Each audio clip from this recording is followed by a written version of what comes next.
Welcome to GameRomp, a chill video game podcast where we talk about games we like and games we've played. This is going to be the second week of 2025, and we're all excited. Well, are we? You want to pretend we're excited?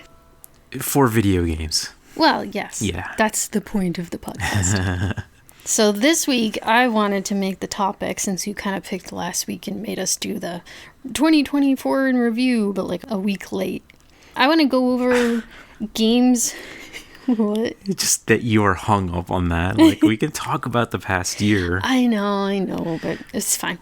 Anyways, this week, I want to talk about games we're looking forward to, or even things we're looking forward to maybe improving for ourselves in the podcast.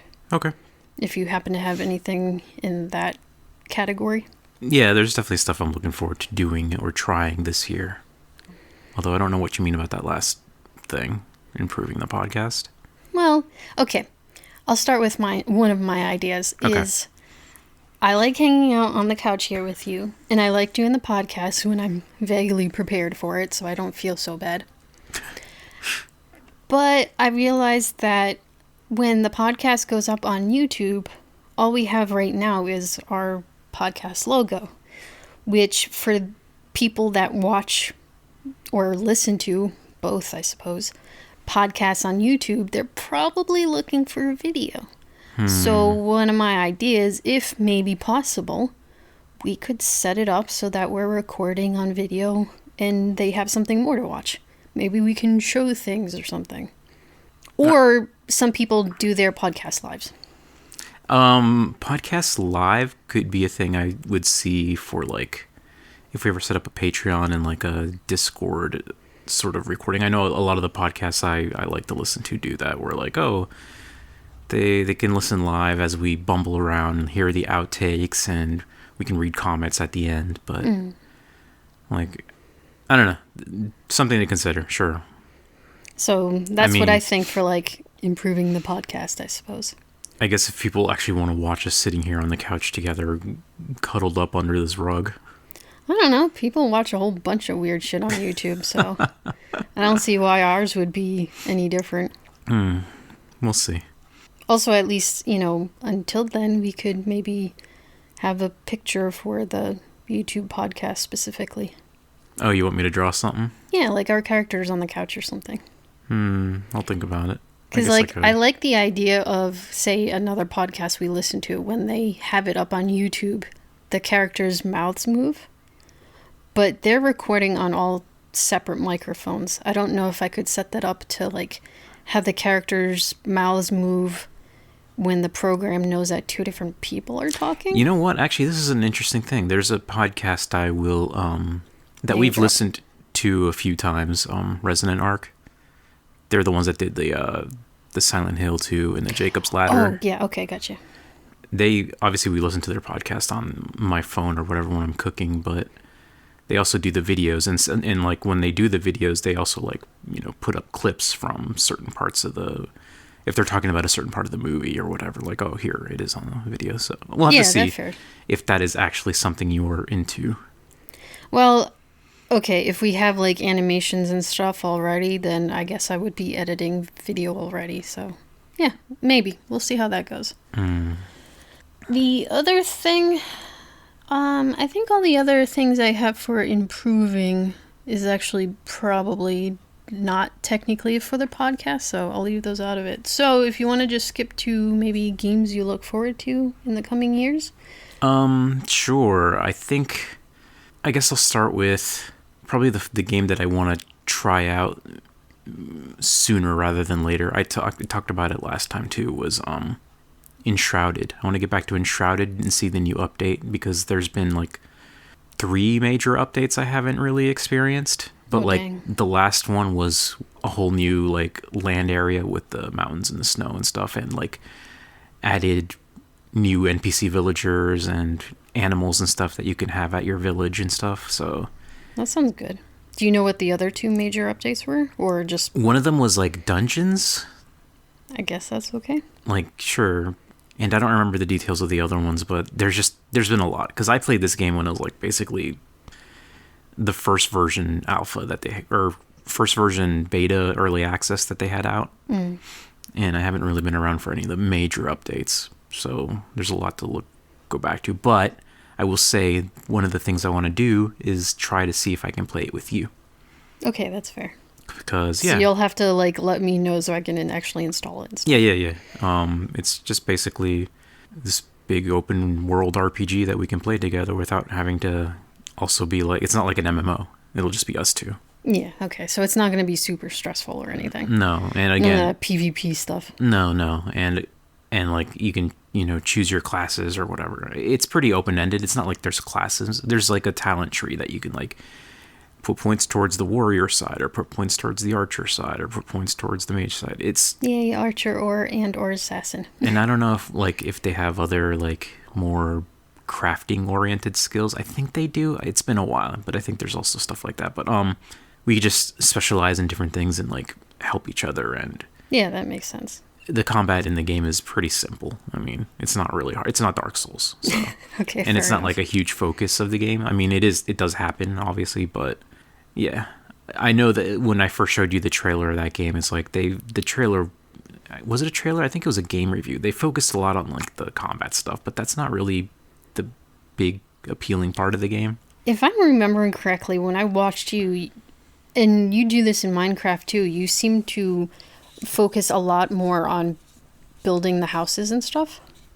Was that the game that you could do all types of crafting things for the houses, or was that a different game? There's basically it's voxel based, so when you're building, it's neat in the sense that like more precision. No, well, yes, but the stuff you're putting down will react depending on what it's being put down next to, or if it's like a border. So, like, imagine if you're playing Minecraft, you have to think about, like, oh, I want my house's edge to look like this, and you have to put that block down. But if you're building in Enshrouded, like, if you're using wood and you leave a space open for a window, it automatically kind of makes, like, a little border for it. And it's kind of hard to explain, but it basically makes... see it in action. It really makes for some really interesting builds where you don't have to get too anal about the details because it kind of fills in the gaps. Okay, that's good. Not only that, but as far as the crafting and stuff goes, like there's the crafting you can do, and there's different types of crafting. So obviously, like, you got your food stuff and like your building material stuff, and then like also like for your weapons and armor. But then you have NPCs, like you have a farmer NPC who can like help make food, and you have like a carpenter NPC who helps build furniture, and the furniture has like a purpose, which is like in a lot of games like Power World or Minecraft, like when you build like a chair and a table or a bed or whatever, can't really use it. They're just decorative. But in this game, there's a comfort stat. Sweet. So when you actually take your time to build furniture, it increases the comfort value of your home, and that gives you basically, it's kind of like a rested bonus. Oh, okay, yeah. So when you're home, that gets filled up, and it basically makes your rested bonus last a lot longer when you're out in the world, which gives you benefits. Kind of like how, because the one thing I think of with a rested bonus like that was when we used to play WoW, and if you logged out while in an inn, it would give you extra XP. Yeah, it's sort of like that, whereas like the more, if you're coming home and you're basically, your home is just like a shack with like no furniture, you're going to get the minimal rested bonus. Right. But if you have like a house that you've been putting furniture and a bathroom in and all this other stuff, like you're going to feel a lot more rested, and the bonus you get is going to last a lot longer and be a lot better. That makes sense. So it's kind of cool. You cool. could almost make it think like if you only have a shack to stay in overnight or whatever, you're probably going to be kind of upset. Yeah, so like in that sense, like it gives players who want to spend time building their house and decorating and all that stuff, it gives them a bonus too. Sweet. And then there's just stuff that I have no idea because it's new, like all the animal stuff. Like you can have animals running around your base now, like, the typical companions. The typical stuff like cows and sheep and chickens, but also like dogs and cats and stuff. And then there's also... Oh, yeah, I'm going to be cat lady. Villagers, and I don't know exactly what they do, but... So, yeah, there's going to be a lot that, like, I can teach you, and a lot that we'll just learn together. Okay, that sounds good. So, that is one thing I want to try at some point, because I'm really in the big RPG mood right now. I've been playing, like, a ton of Minecraft, but I've been playing, like, the RPG mod pack. Yeah. Well, it's... There's one mod in that mod pack that adds just a bunch of RPG stuff, and... Maybe I'll talk about that later. Yeah, why don't you go for a bit? Okay, so one of the plans I have for this year is to go through, I guess you would say, the first iteration of a game that now has a second version of or a sequel to it. So there's two games that come straight to mind right now, and this is also another thing that's maybe more personal to me than technically towards the podcast. I want to try and stream more, which has always been a thing every single year. So this last Sunday, I actually did stream, and I streamed Frostpunk, because that was one of the really good games that was in the Yogscast holiday donation bundle thing. Oh, I thought it was free on Epic. It probably was both. I know we got Dredge from Epic. Oh, yeah. So I streamed, and I think I did about 4 hours, so hey, part-time, I suppose, of Frostpunk. Now, thankfully, I did try a little bit of Frostpunk before actually streaming it. That way I could just vaguely get the idea of the game and how the basic gameplay factors and whatnot, make sure it works, etc. So I did play it, and I started the new game. And this is interesting because it's, I guess you would say, a village builder, town builder, whatever. It doesn't get, I assume it doesn't get too big as like a city builder. And I'm sure most people know the basic idea behind Frostpunk. It's like a climate change apocalypse, but instead of going to the like super heated and everything's a desert now, it goes the opposite way and everything is completely frozen. Is it like a nuclear winter? It doesn't mention anything about nuclear. It was, I think what's happening is, in part of the story, you go and find this one town that had scientists at one point and something went wrong. I think they like all starved to death or something. You find one report and it says that the sun is literally dimming. Oh, okay. So this is probably some climate change, but then they figure out, yeah, the sun is literally dimming. So there's like more to it. It's not nuclear. It's not, oh shit, we caused nuclear war and all this stuff. Not that I'm aware of. There's a lot more story to this, so I'm used to village builders or town builders kind of like Banished, where there's not really too much of a story. Like, the story to that maybe is like you were exiled from a pilgrim colony at best. Whereas this actually has more of a story, and you basically start where you were living in London. Everything turned to ice, supposedly, I guess, the entire world, because their idea is, let's go from London and head up north. I don't know why they specifically chose north, but I guess there's something to do with, like, these giant heat generators up north. So I don't know if, like, up north is somehow closer connected to, like, volcanoes or lava or something, and then they put these giant generators, and it's kind of complicated to say all just in yeah, that's fine. We don't need a podcast. But okay, my basic idea is I want to play through this game. It seems like there's a good story, but it's going to be difficult. I want to stream it, so I'm going to try and just play it for the time being when I stream specifically. Okay. Now, there's another game that is also, I forgot if Frostpunk 2 already came out or if it's planned to come out. I don't remember. Another game that is going to come out, I think this month, if I'm not completely mistaken, was it Kingdom Come or something? It's called like that. Do you remember? Oh, Kingdom Come Deliverance or something? That medieval RPG thing? Right. So the second or the sequel to that is, I think, is coming out this month. Oh, wow. So I believe that was given on Epic. Yeah, I have it on Epic. So I also want to play that and get through that story. So basically, there's a lot of new games coming out this year, and I'm going to be like, well, I have the old version, so I'm going to play the old version first. Yeah, I mean, that makes sense, too, just to see if you even like the game. Yeah. I heard that first one is kind of hard. I mean, there's something about it. I've never played it yet either, so. I find a lot of games hard, so that doesn't mean too much to me. Now, granted, they did say that this sequel to Kingdom Come Deliverance, technically you don't have to play the first game, but that's the one I have access to. Yeah, so that's what I'm going to do. Isn't it something about like the second one you can make your own character, or is the first one you're like a set specific dude? I think so. I watched like 2 videos yesterday trying to prepare, like, oh, what's coming up into the new year? Because other than going to something like IGN or Polygon, I don't really know how to get a full list of games that are coming out or plan to come out in the new year. I have to do better research. Those game journal sites usually have a list of like these are the games that we know of so far that are coming out this year. But then they also don't they generally tend to focus on like say triple games? Like It depends I on want who to you also look at. I mean, I know Polygon's got a lot of people that are into the indie games. Like yeah. the other podcast we listen to, Besties. I forget which one of the two guys, but one of them is like the editor in chief of Polygon. So Oh, okay. if you find him okay and his taste okay or whatever on the podcast, then Yeah, they it's all pretty seem much fine. what you would expect on Polygon. I haven't visited Kotaku in a while. I heard they're kind of a mess, but generally, I mean, I think, especially for finding just a list of what games are coming out, you're going to be fine with that kind of stuff. But I also have like, I mean, you can go on to your second idea, and later on I have like, I watched a video about more cozy cottage type games.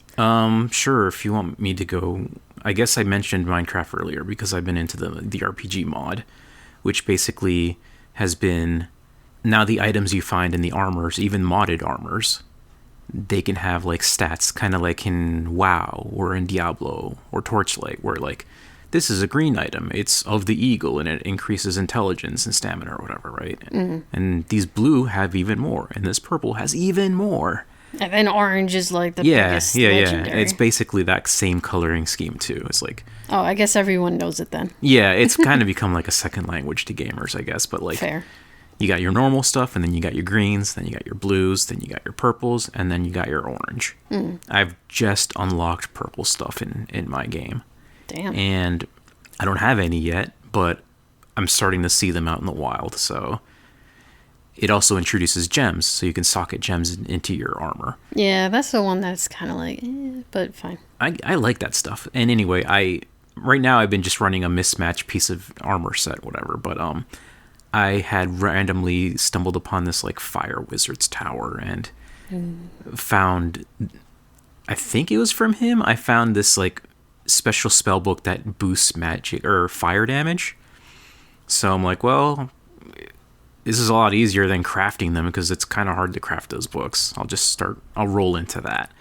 And then I happen to have enough stuff to make the fire mage's robes. So I was like, I guess I'm rolling into fire mage. Well, you like spell swords, right? Wasn't that... Yeah, and in this there's like a whole bunch of different schools. Like there's fire, there's also ice, there's also like abjuration, there's ender spells, there's Okay, ender blood spells magic. makes sense. Blood magic, I don't know how that would work. What was the other one you mentioned? I think it's called abjuration or something like that. I forget. What does that do? It's kind of like just manipulating stuff. Yeah, I'm guessing it's like aberrations? Maybe Like messing with someone's mind.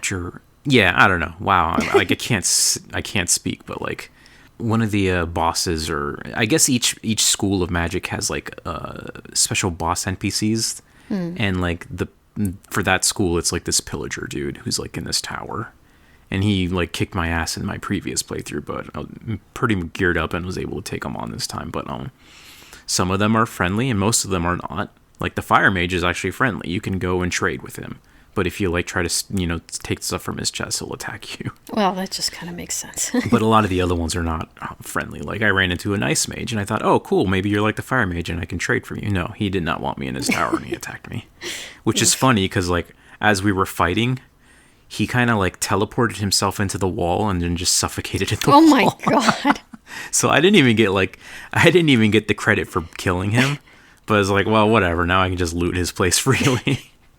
What a dumbass. One of the ice spells, I guess, that I was able to loot from his was summon polar bear. Ooh. So like I can just, even though like I have mostly fire spells, like one of the spells that I from the ice school that I have equipped is a summon polar bear, which is kind of nice. That sounds fun. There's another one from like the holy tree, which you can do like, you know, priests or paladins or whatever. One of them is there's a lot of healing stuff and smiting stuff, but one of the ones I found randomly in some dungeon or something was conjure angel wings, which So you can basically fly. gives you the elytra, Oh, okay. which I've never experienced in Minecraft yet, because you have to like get to the end and beat the dragon to do it. Yeah, I have no fucking idea about that. But with this spell, I can just like conjure them for like, I think it's like a minute or two, and that lets you. It's kind of like a gliding mechanic. It's not full flight. Okay, so you can't probably go up. You can just go slowly down. It's kind of like, it's kind of how I fly in my dreams, honestly, where you have to dip down to build speed, and then you can use that to go up a little bit. Oh. But you can't. It's not an indefinite thing unless you're using like, I guess in vanilla Minecraft, people use like rockets. It's like paper airplane. Yeah, but combining that with a different magic thing, where I have this other in this mod pack it's called I think it's called Ars Nouveau or something, where their magic is more about like customizing. Like you can customize your spells. Whereas the other ones, like these are set spells that you find, like the ones I've mentioned. Yeah. But in this one, it's like you get the spell book and you craft the spells yourself. That's interesting. So for example, one of the first easy ones you can get is like, I think you start with like 5 manipulation or keywords, I guess you could say, for your spells. Right. And one of them is touch, projectile, self, break, and harm. So think about if you combine touch and break, you can use that to mine. So you could use the spell to like break stone or break trees. If you do projectile harm, you shoot a harmful projectile. That makes sense. But then you get more and more and more. So eventually I found one that's like a leap, and I can target self with leap and just like give myself Jump. a big giant jump. Holy shit. And I combine that with the angel wings, and I could basically just fly for like 2 minutes without any. Holy shit, that sounds bonkers. But then there's like other stuff you can do, like the break spell that I mentioned, touch break. There's another one called like soft touch, where it's like Silk touch? yeah, exactly. Gotcha. So you can combine that, and then like there's another one that's called amplify. You can amplify damage, or you can amplify the break level. So now I can like, if I combine it with touch break amplify, I can break obsidian. Holy shit.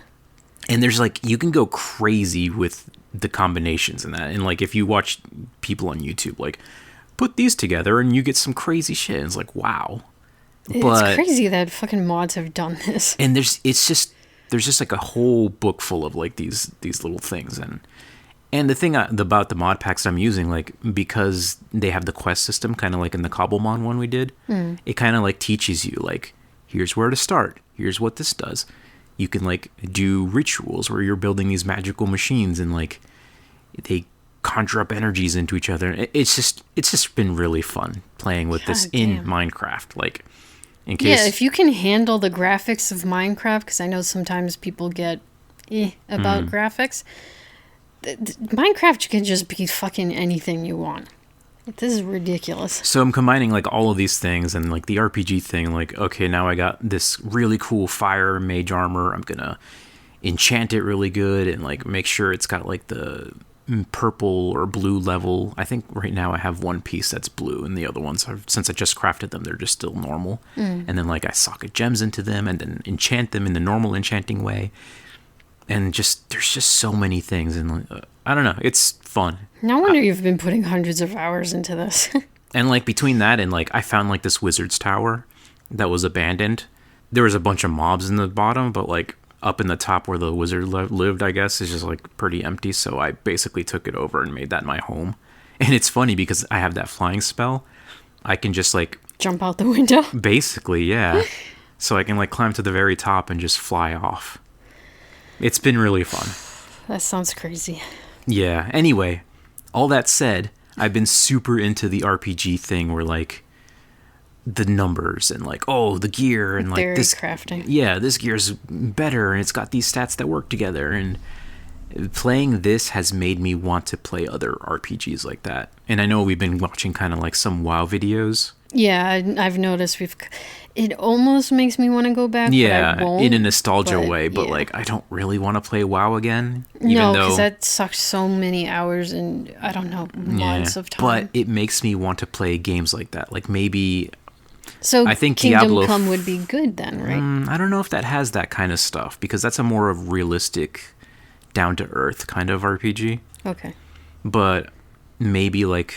I think Diablo 4 might be on PC Game Pass. So something like that. Or there's also Pillars of Eternity. Wait, no, not Pillars of Eternity. What is that new? There's a new Diablo-like game out. Is it Path of Exile? Path of Exile, that's it. Path of Exile 2. That has recently, I think, come out in... I think it's just early access. But it's still free regardless, right? Yeah. I might wait for them to be out of early access. I'm going to look into that if it's worth playing now or just wait until it's out of early access. But I'm just in the mood for that kind of thing right now. So I might find an RPG or two that I'll just tickle that craving in me right now. But for now, I'll just keep playing the Minecraft mod because I've been having fun with it anyway. So we'll see how long I can squeeze out some free entertainment out of that. That's fair. I'll go on and move to... Yes, I watched 2 videos last night. One was from Force Gaming, which we haven't watched him in like absolute ages. So it was interesting to just see how he's been doing. And I think just from his list, it was mostly games I didn't actually... What was the video about? I think it was 10 or 12 games coming out in 2025. So that's where I got the Kingdom Come Deliverance 2 is coming out like this month or something. Then there was another one by, I think it's called the Pillow Fort, their channel. Apparently it's another kind of couple doing gaming news and stuff. Oh, really? Cool. This one was mostly from the wife, though. So she was going over, I guess, like 25 cozy games coming out in 2025 or something like that. So the first one that came up, I think we actually saw the trailer for, which I don't know if you'll remember, but it's called Wander Stop. So this was from the creators of Stanley Parable. Okay. And it's about this warrior who may or may not have PTSD, depending on how hard you want to go with this. And she's like trying to take care or run a tea shop. Okay, yeah, I remember this now, yeah. Yeah, but there's like apparently something more that's going on. Like she's unable to really relax in this cozy thing, which is an interesting take because, yeah, usually the cozy games are just like automatically cozy. But this one is cozy, but she's having a hard time getting into that ability to relax. Yeah. So it'll be interesting to see where the story goes with this. And again, it's from the creators of Stanley Parable, which is so fucking good for voice acting, but also just the narrative game. So it'll be interesting to see how they take this. Gotcha. And apparently that comes out about March 11th, give or take. So I don't know if I'll be able to afford it when it comes out, but it does look interesting and it would be nice to give it a shot. Yeah. Then another one that I think we also saw the trailer for this is Tales of the Shire. Oh, interesting. Okay. So this will be interesting to me because it's, again, another cozy game. You probably make a character. You set up a little hobbit house and stuff. The interesting thing to me is that I really don't personally get into Lord of the Rings stuff. Like, I've seen some of the movies. I think I watched The Hobbit in, like, a school or something. I don't know. I personally don't... It's not that I don't care for Lord of the Rings. You just don't care about movies in general. Yeah, okay, I have that thing. And it's like...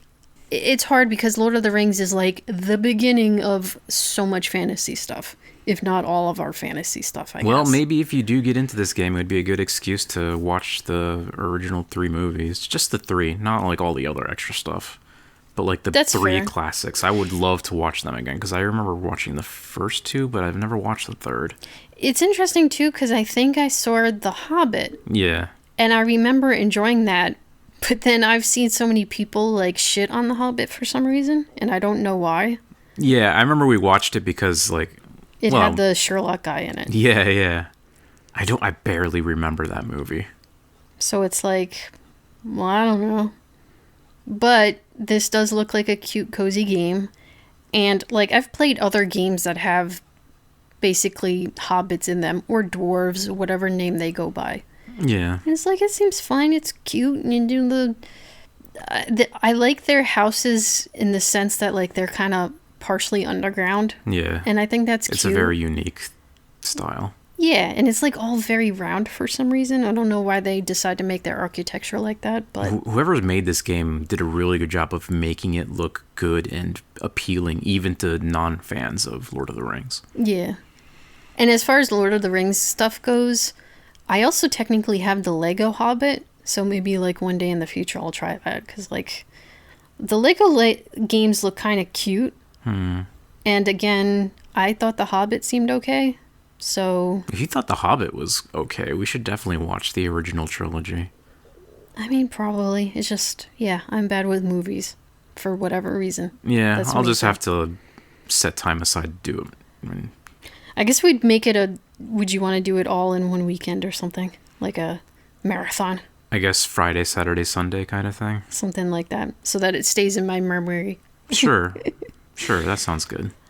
But Do you want to do any more games of yours, or should I just well, go you through keep my list? talking about just new games that are coming out, and like there is one game coming out that I'm really interested in that I okay. won't be able to play, at least not anytime soon. Can I guess what it is? Yeah. Monster Hunter Wilds. Yeah. Yeah, I figured. My PC can't handle it. I'm sorry, But sweetie. it looks good. I love Monster Hunter. I also, from the same developers in Capcom, they have Dragon's Dogma 2, which I also really want to play, but again, I don't think there's a demo for that, but if it's anything like Monster Hunter, my computer's not going to be able to handle it, so I'm going to need to upgrade my computer at some point. Do you know if it's going to be just the GPU you have to upgrade, or a whole bunch of shit? No, it's going to be... Or the whole thing? It's going to be at least the processor and GPU. Oof. Probably updating my RAM would be good too, but it's definitely those games are CPU heavy, especially Dragon's Dogma is CPU heavy. That's unfortunate. Actually, I don't know how that works. It's not that unfortunate. I mean, our systems are old. Things move on. Yeah, that's fair. I guess I that's mean, a completely different discussion. when we built our PCs, like the PS4 was like the cutting edge, and now like they're targeting PS5, and at least on those consoles, they're targeting machines that are like optimized for it, and they can barely still even run at 30 frames per second. Whereas like our PCs are older and are not optimized, so it doesn't even hit that frame rate. Like when I know I talked about this already, but when I played Monster Hunter Wilds on my PC, I could get like 30 to 40 if I'm like in potato mode. But it is so ugly. Like it's there's something about like the potato mode of that runs worse than Monster Hunter Worlds at its best running on my computer. Somehow it just looks worse. I don't really understand. Maybe it's because like the graphics are just downscaled and not like artistically tuned. I think this will have to be a future discussion, but I think in general a lot of companies seem to be I don't know. They're they're either not optimizing correctly for PC, or they're doing something, because if even the top hardware is like, well, we can manage it at 30 frames per second. Well, yeah, this is something we'll have to do more research into, but I think a lot of people are just... The thing about PC gaming, too, is, like... There's too many options. Not only is there so many options, but, like, it used to be when you would make a game, like, even on the PS3 or PS4, you'd be like, okay, we're going to target 1080p, and we're going to target 30 frames per second. Or we'll target 60. But now there's people that want, no, my monitor runs 122 frames per second. No, mine runs 160 frames per second. My monitor is 4K. My monitor is 2K. My monitor is 1440p. And it's like every one of those machines is going to run it differently. That's true. Whereas like back in the day, it's like we're just worried about 1080p and 30. And I think I think this is a thing that it's either a good thing or a bad thing, but like because I grew up playing PS1 games and N64 games, I can handle frame rate like a 30 frame per second game.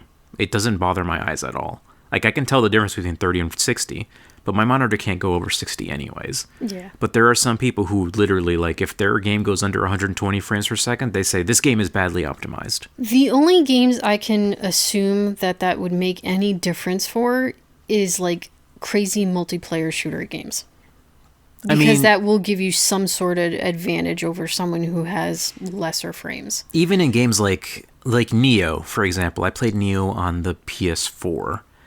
Neo is a kind of like Japanese Dark Souls. Yeah. And even on the PS4 back in the day, it had this option of you can target 60 frames per second or you can target 30 and it'll look slightly better. There'll be less jaggies, for example. And I ended up going with 60, I guess, in that.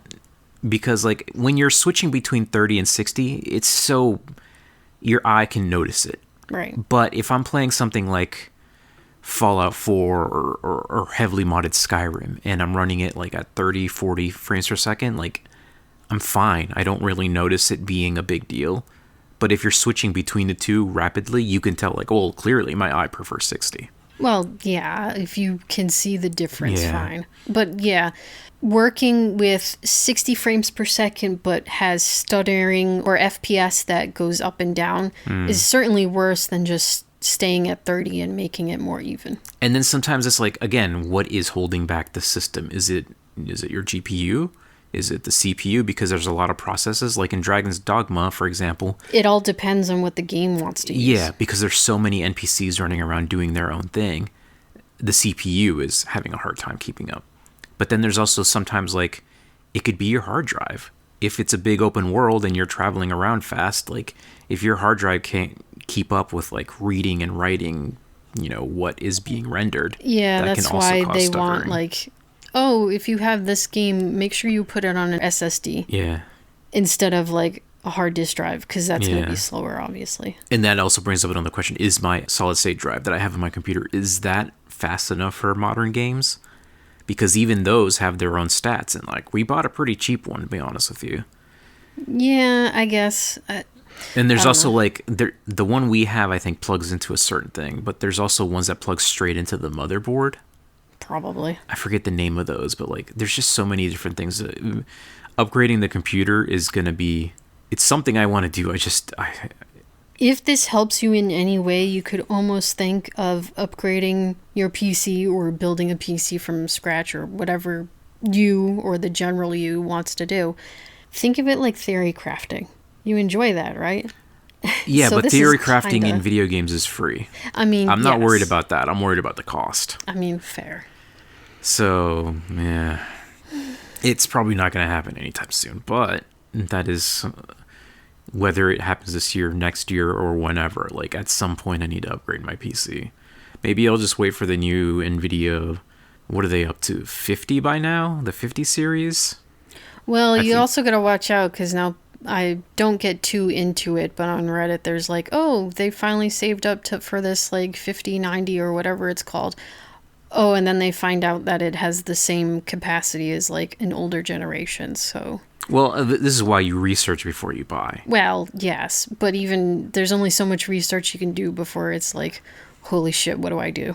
I don't know about that. I mean, if I'm spending like $800, $1,000 or whatever to upgrade my stuff, I'm taking my time to research it, because when I upgraded my computer last time, I was happy with what I got. So, I don't know.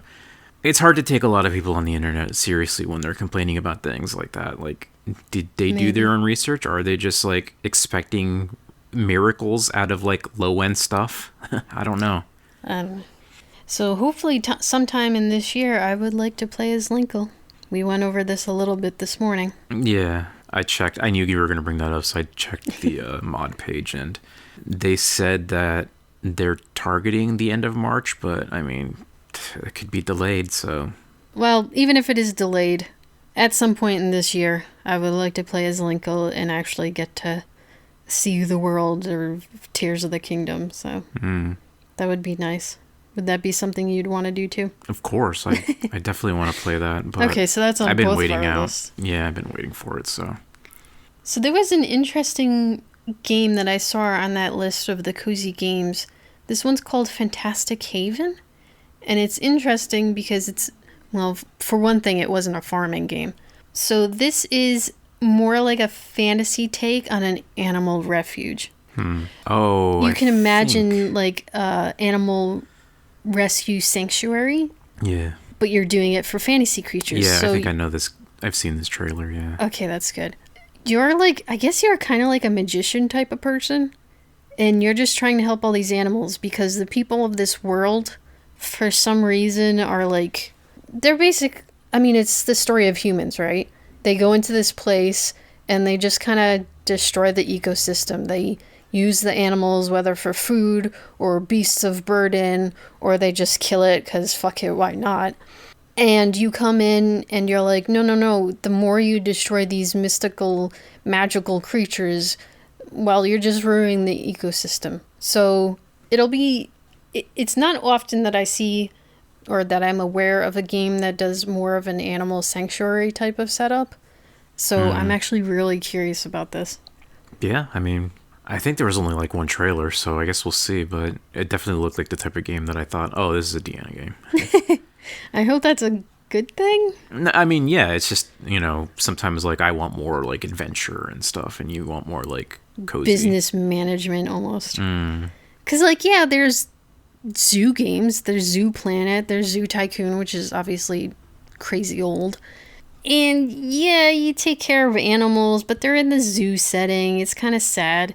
There was like the Slime Hunter games, but then I found out that you're just stuffing all these poor slimes into a fucking box. And that kind of bothered me. I didn't like that. Whereas this, it seems, it's a refuge. Maybe you can put fences to try and protect the animals from the people. I don't know. But it seems more open-ended with how you set this up. Because I think there was another game on the same video list. And it was like a farming game. I think it was like a ranch game or something like that. You have the cows, you have the goats, you have the chickens, you have horses. Horses need a lot of fucking land. And as they're showing off this farm, there's like 4 horses in this tiny little square patch. And I'm like, dude, you can't fucking keep horses in that. That's sick. It's like the SeaWorld. And they're like, we're going to give our orcas this tiny patch while the fucking parking lot is like 10 times the size. It's really sick. So this one looks like it actually gives a shit about the animals, so that will be nice. And then I guess there was a couple of... Oh, actually there was one. So I know we've talked about Red Dead Redemption and enjoying like riding out on a horse and exploring and doing that types of stuff, right? Yeah. Well, there might potentially be a game that is like the horse part of Red Dead Redemption 2. So you're probably not going to be going around and like hunting other animals and skinning them and stuff. This is called Windstorm, I believe. I think it was like Windstorm and then like an actual extra title to it or something. But it's like a horse game.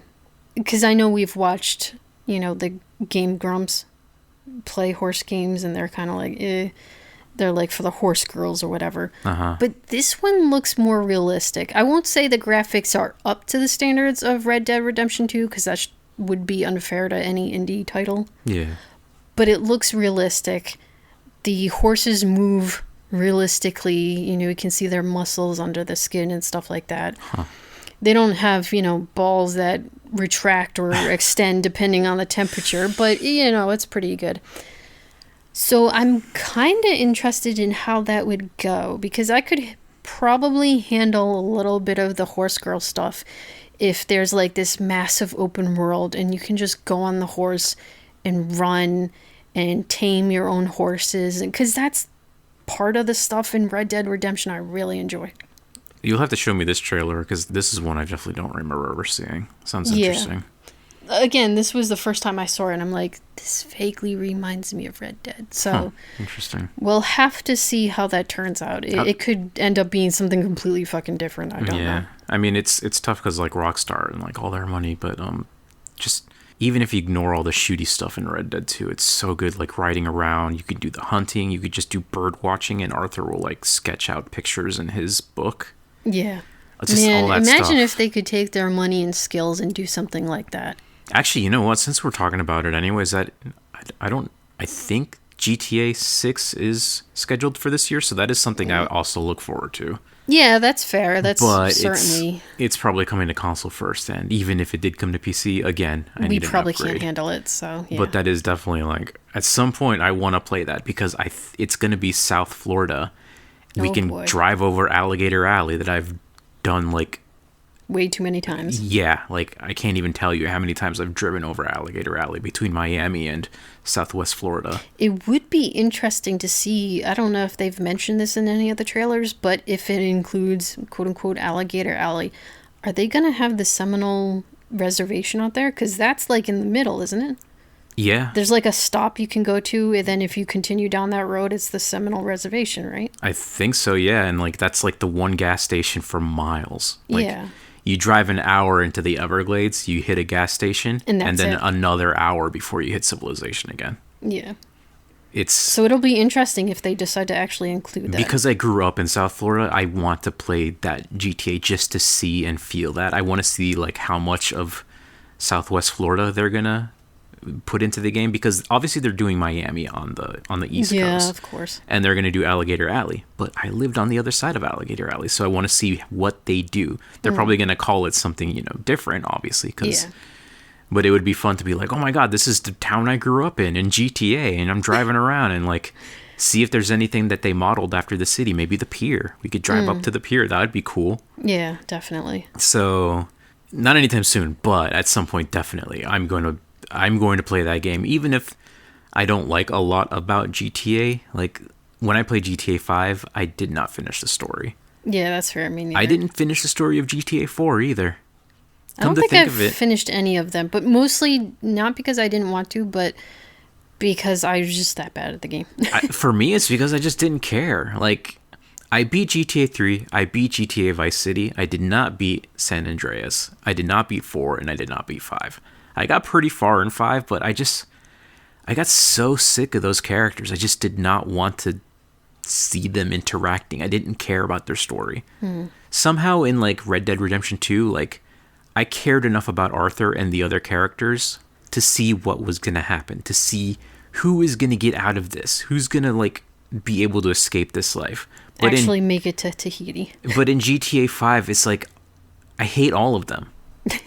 They all suck. I don't care about any of them. So it's tough. We'll see how they do the story in 6.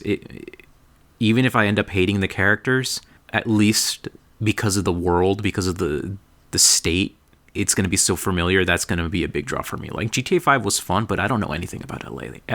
Yeah, that's fair. Whereas for GTA 6, I know that area, and like, oh, I'm going to visit Miami International Airport, like, again, even though I've been there for real. I think for me, the characters in GTA 5 were interesting, even if, I mean, Trevor obviously was the absolute piece of shit, but it was also kind of interesting to see what kind of fucked up shit he got up to. Michael was okay, and Franklin was... I kind of liked the vague interactions between Franklin and Michael, because it was just, they were from two completely different worlds. Yeah. But I do look forward, I mean, for one thing, actually just being able to play as a fucking female in GTA 6. Yeah. And it seems like, I think it's like a vague Bonnie and Clyde, if you will. True. So like that couple situation could be interesting if they do it right. There's few games that they could have a couple that actually works together, and they just happen to be quote-unquote pieces of shit because it's a GTA and people are not great in this universe. Yeah. Or it could be a relationship that is just like a toxic relationship, and that would be kind of sad to witness.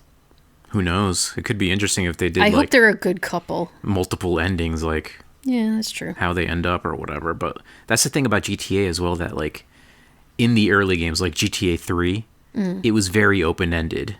You could like to some degree, but if you knew the mission, you could set things up. But in GTA 5, it's like, oh, Michael, you switched lanes and mission failed. Yeah, that's fair. That was not good. You didn't reply to what's his name fast enough, mission failed. Like that, come on. Even Red Dead did that too, where like sometimes it's like, oh, you got to go to this town and do this thing. Oh, you walked down the wrong street and you know, so and so got away or something. Yeah, like he lost track of you, mission failed. It's like it's too scripted. I mean, true, but it wasn't GTA 3, but let's not forget, you just had to follow the train, Well, that's the one I could not CJ. finish that one. Fungu.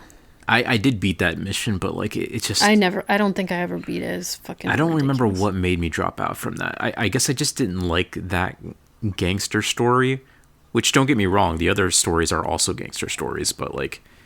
They went a little overboard with the swearing in that. Whereas I kind of like the silent... I usually don't like silent protagonists, but because I feel like a cipher in this world where like I'm a fish out of water, it was kind of nice to just be like, I'm just here for the ride. I'm not playing a complete like asshole. My character, like in GTA 5 or whatever, they have their own personalities, their own stories, their own drives. They're monsters, and I hate them. At least in GTA 3, I was just some quiet dude who's like, you're just doing mafia I'm just jobs. here doing missions because I'm just a nobody. So, I don't know. It's weird. Like, maybe that's kind of why I like Saints Row as well, because it's a bit goofier. Especially, like... it's not the super serious shit. The last Saints Row, the one that most people didn't like, the reboot, like, it was just so dumb that, like, I didn't feel that, like, oh, I hate this person, he's a monster. It's just like, these are just cartoon characters that are being stupid and like in stupid situations. But it was fine because it was not taking itself serious, where GTA 5 was very serious, and it was goofy, don't get me wrong, there's a lot of goofiness, but like the stories are pretty dark and serious too, so it didn't have the balance that I like. So GTA 6, yeah, I'll play it mostly because I want to see Southwest Florida.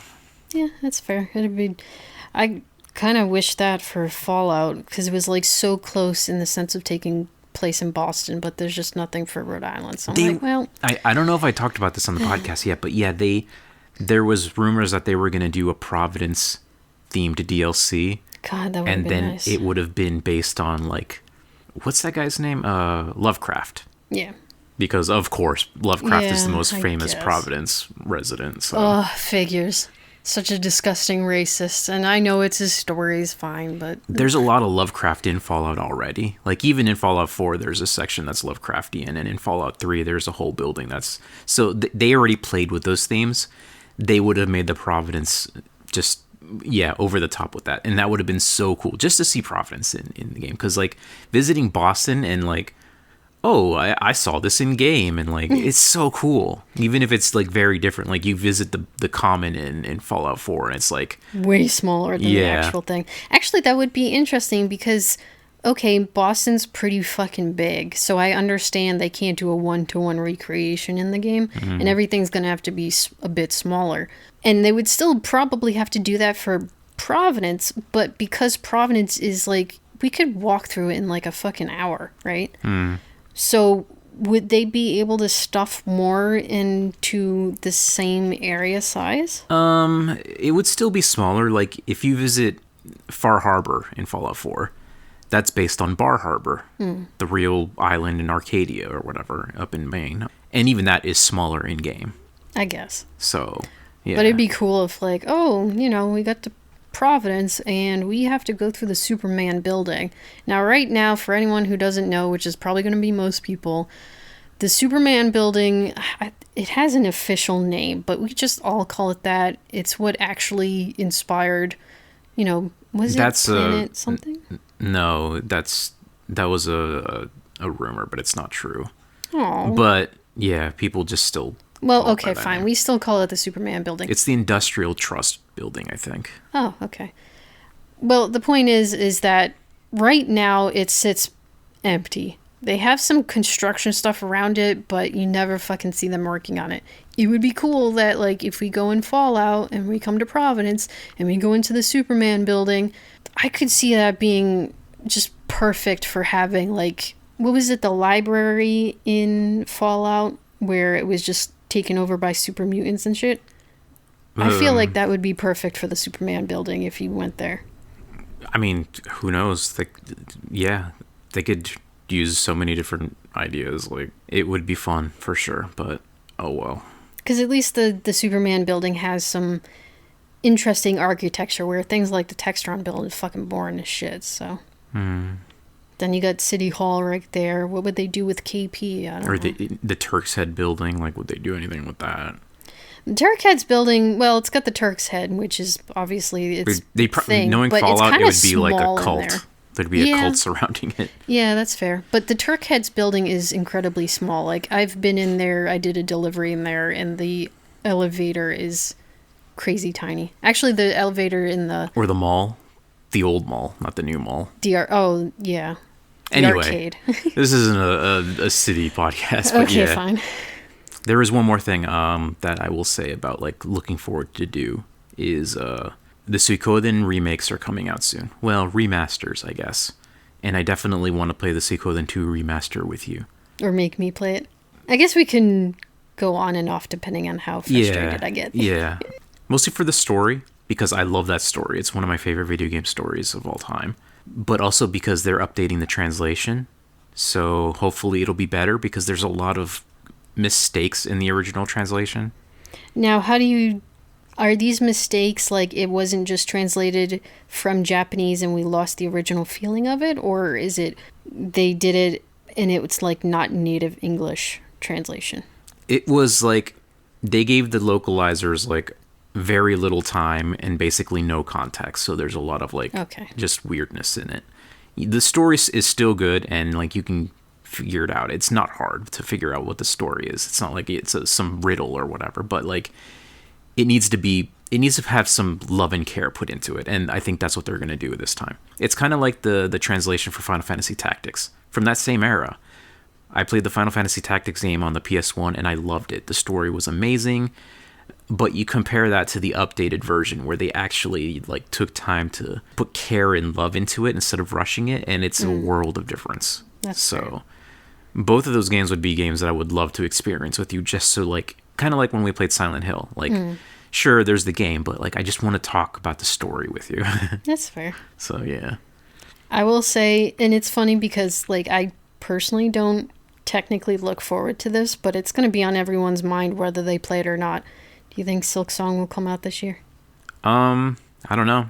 I don't know, and I don't mean this in a mean way, but I also kind of don't care. Like, it'll come out when it comes out. I know. It's just... I know some people are like, they're dying for it, but I'll just play it whenever, it's ready. And even when it comes out, I probably maybe won't play it day one, depending on what I'm doing, so... That's fair. It's just funny that I think they might have goofed up a little bit by, like, when did they announce Silk Song? It feels like they pulled an Elder Scrolls 6. It'd be funny if we saw Elder Scrolls 6 before Silk Song. Oof.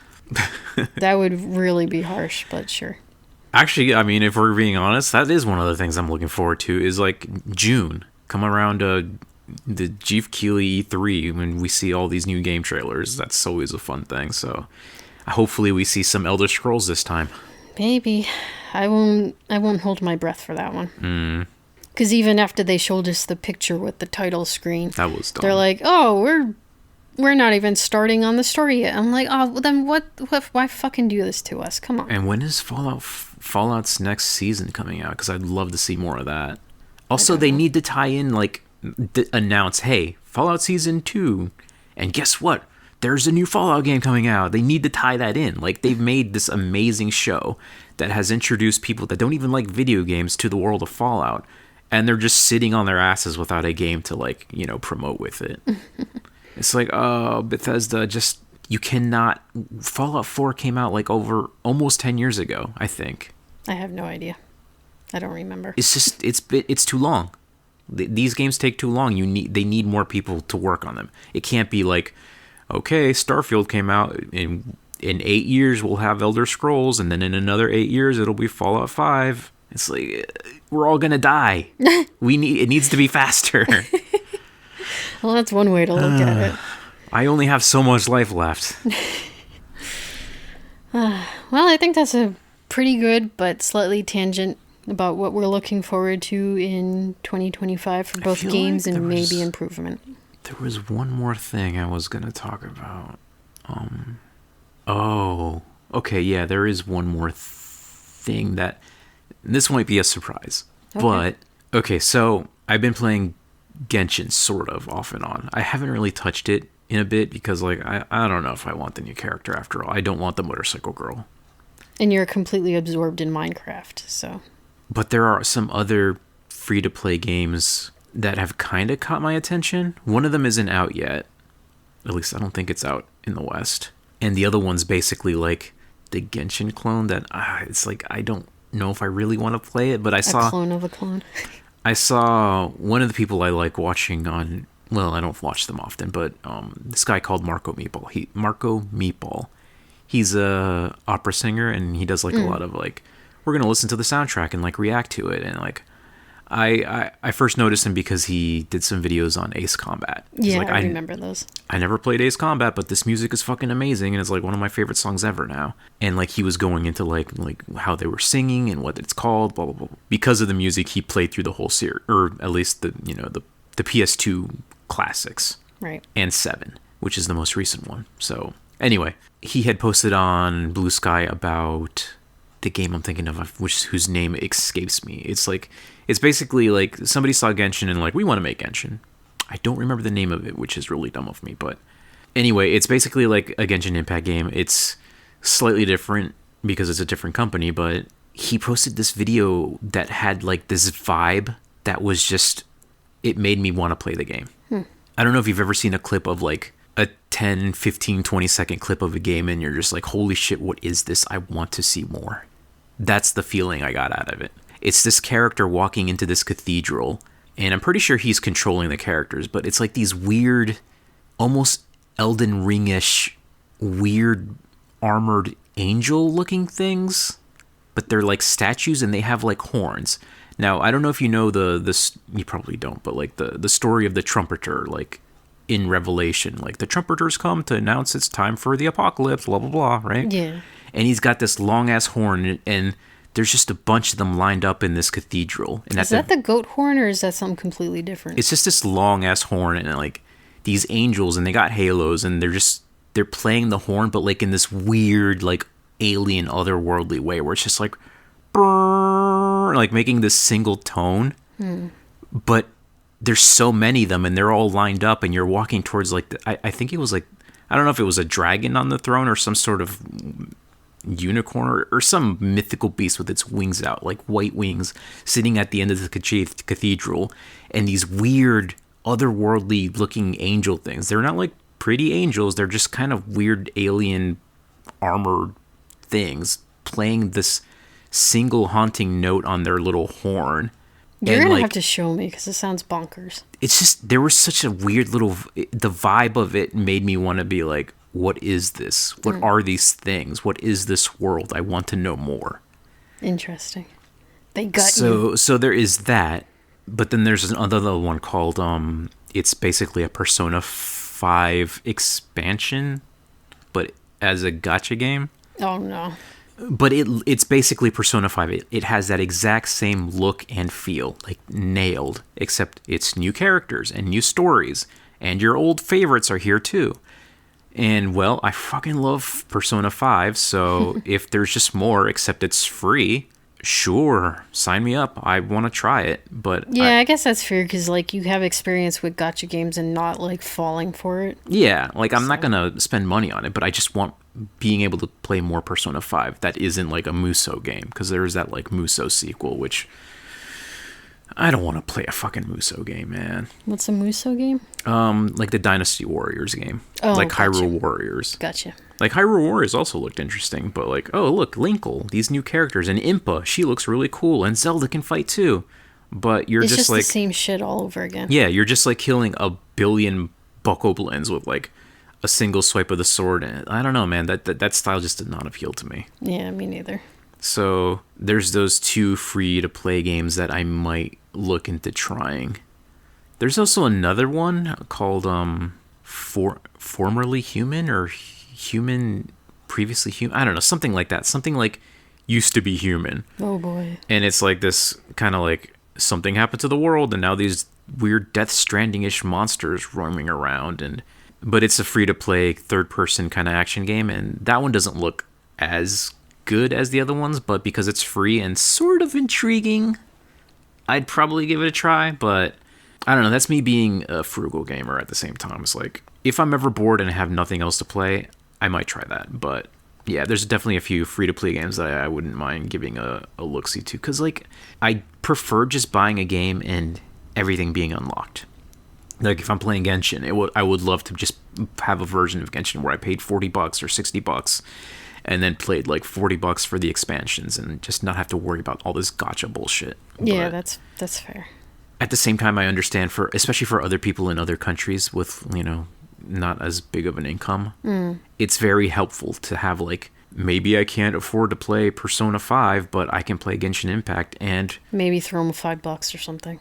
Or just play it for free and that too. Still get good stories out of it. Like, Genshin Impact has a lot of bad stories, but it has also a lot of really, really good stories in it. And a nice, fun world to explore. It sucks that, like, there's a lot of the gacha time-gated shit in there, but it's still a good game. So it's good that this kind of stuff can exist for people on lower budgets or, countries where they can't throw around $70 for games, Yeah, that's definitely fair. So there's definitely a few of those I would like to keep an eye out for. I'll try, and at least also for the podcast, but also just for myself, is maybe I'll try and go to like itch.io and try to keep up with more indie stuff, because there's going to be the indie games that are going to be cheaper than obviously AAA games. Indie games tend to have the ability, if they choose to do something completely different that AAA games are too scared to do, and also just probably a lot of free games too. And fan games too, like Ash and Frost for Pokemon. Again, Pokemon Ash and Frost was really good. I kind of stopped playing it because as much as I love the story and the characters, it's still Pokemon, and eventually I'm just like, oh god, another Pokemon battle. Yeah, fair. But I don't know, maybe I'll go back one day and play more, because I do like the characters and the stories. It's just, oh god, I wish there was a story mode or something where I could make the battles go by a lot faster and easier. Anyway, I guess... I think that was pretty good for our looking forward to 2025 podcast. Yeah. So we'll see you next week, and we'll go from there, I guess. Yep, that's how it goes. We'll take it one step at a time. We love you, and we hope 2025 goes well for you. Yep, take care of yourself, and be good. Bye.